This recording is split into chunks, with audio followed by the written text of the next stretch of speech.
Hello दोस्तों, welcome to my YouTube channel. दोस्तों, आज हम इस वीडियो में ईमान के बारे में बात करेंगे। हमारा ईमान कैसा होना चाहिए और हमें किन किन चीज़ों पर ईमान लाना है, और अल्लाह और उसके रसूल से मोहब्बत के बारे में। दुनिया के सारे मखलूक से सबसे ज़्यादा हमें नबी सल्लल्लाहु अलैहि वसल्लम से मोहब्बत करना है। तो आज इस वीडियो में हम ईमान के बारे में कुछ जानेंगे। दिल से तस्दीक करना कि अल्लाह ताला के सिवा और कोई सच्चा माबूद और लायक इबादत नहीं है, और मोहम्मद सल्लल्लाहु अलैहि वसल्लम अल्लाह ताला के बंदे और रसूल है। इस बात का ज़ुबान से इकरार करना भी ज़रूरी है।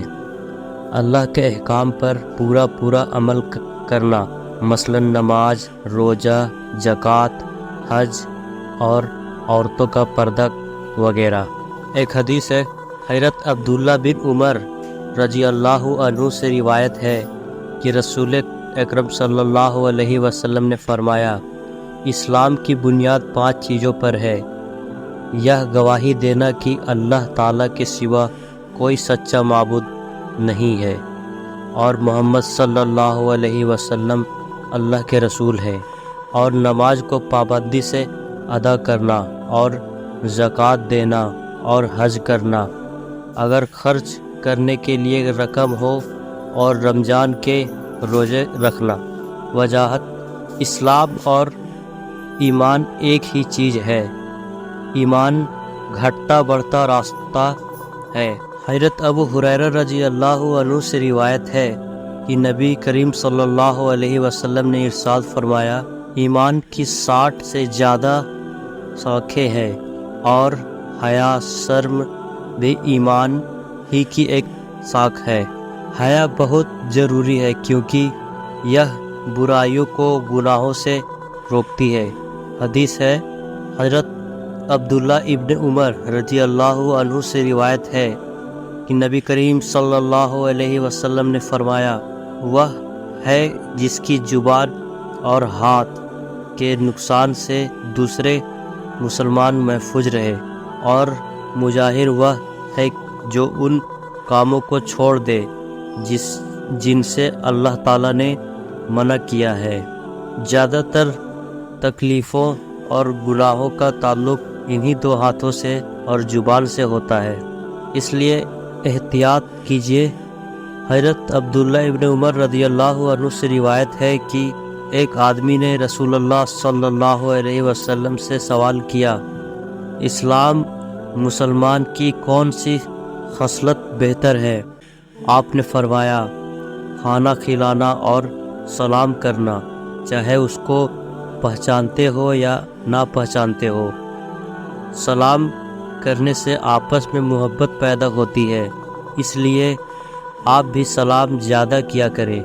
हज़रत अनस रज़ी अल्लाहु अन्हु से रिवायत है कि नबी करीम सल्लल्लाहु अलैहि वसल्लम ने फरमाया, तुम में से कोई शख्स उस वक्त तक मोमिन नहीं हो सकता जब तक कि अपने मुसलमान भाई के लिए भी वही पसंद ना करे जो अपने लिए पसंद करता है।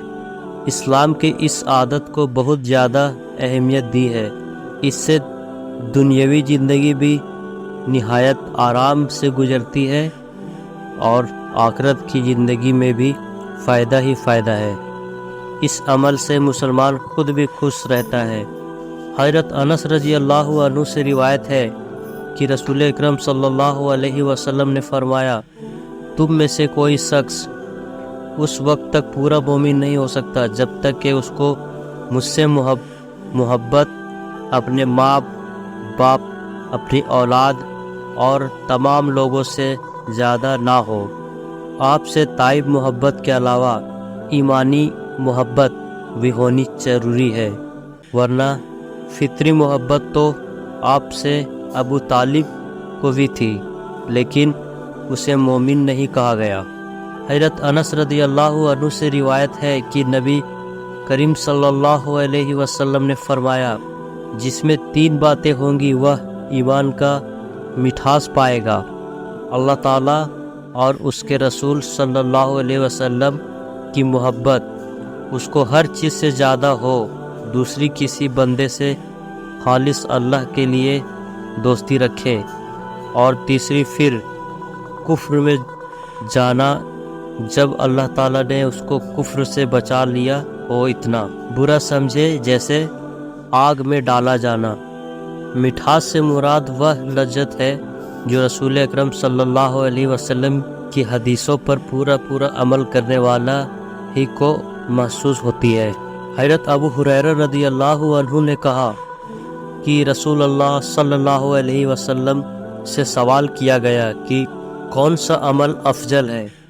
آپ نے فرمایا اللہ تعالیٰ اور اس کے رسول پر ایمان لانا۔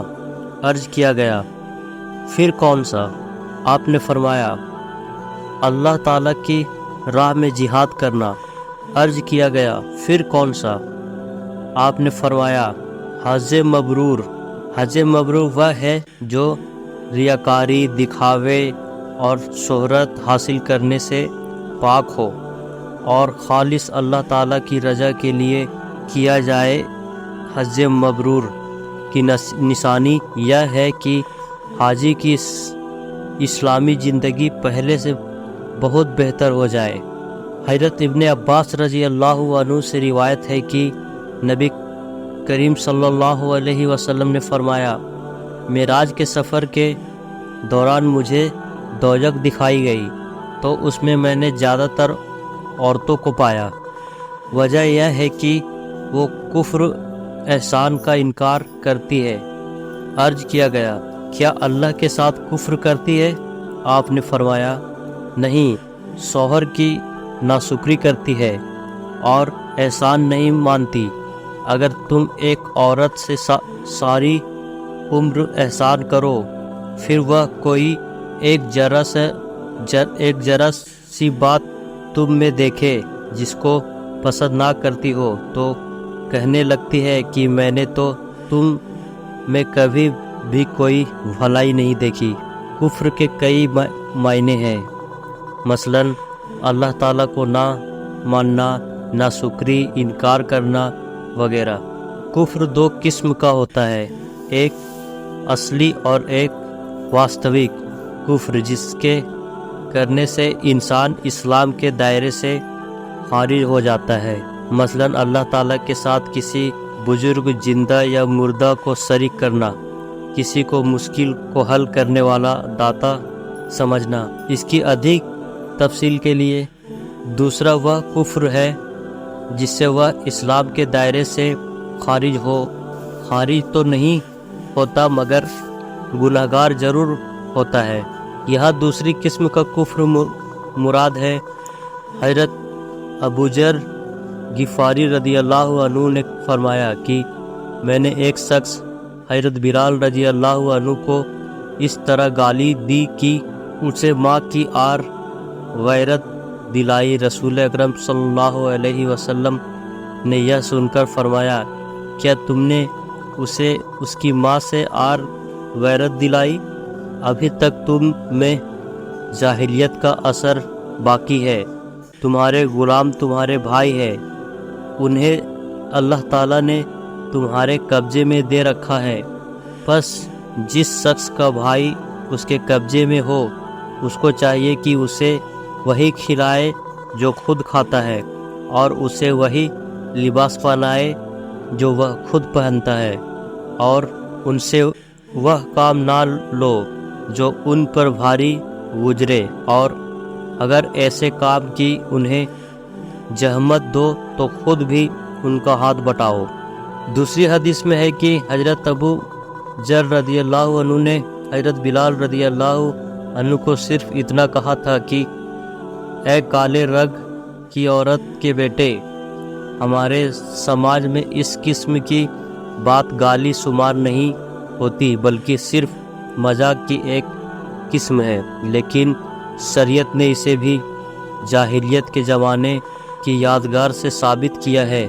حضرت ابو بکر صدیق رضی اللہ عنہ نے کہا کہ رسول کریم صلی اللہ علیہ وسلم نے فرمایا جب دو مسلمان اپنی اپنی تلواریں لے کر آپس میں لڑ پڑے تو قاتل اور مقتول دونوں ہی جہنمی ہے، میں نے عرض کیا یا رسول اللہ، قاتل تو ضرور جہنمی ہے، لیکن مقتول قتل ہونے والا کیوں جہنمی ہوگا؟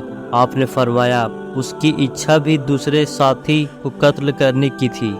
حضرت عبداللہ بن عمر رضی اللہ عنہ سے روایت ہے کہ نبی کریم صلی اللہ علیہ وسلم نے فرمایا، 4 باتیں جس میں ہوں گی وہ پکا منافق ہوگا، اور جس میں ان 4 میں سے کوئی ایک بات ہو تو اس میں نفاق کی ایک خصلت عادت ہوگی جب تک وہ اس کو چھوڑ نہ دے۔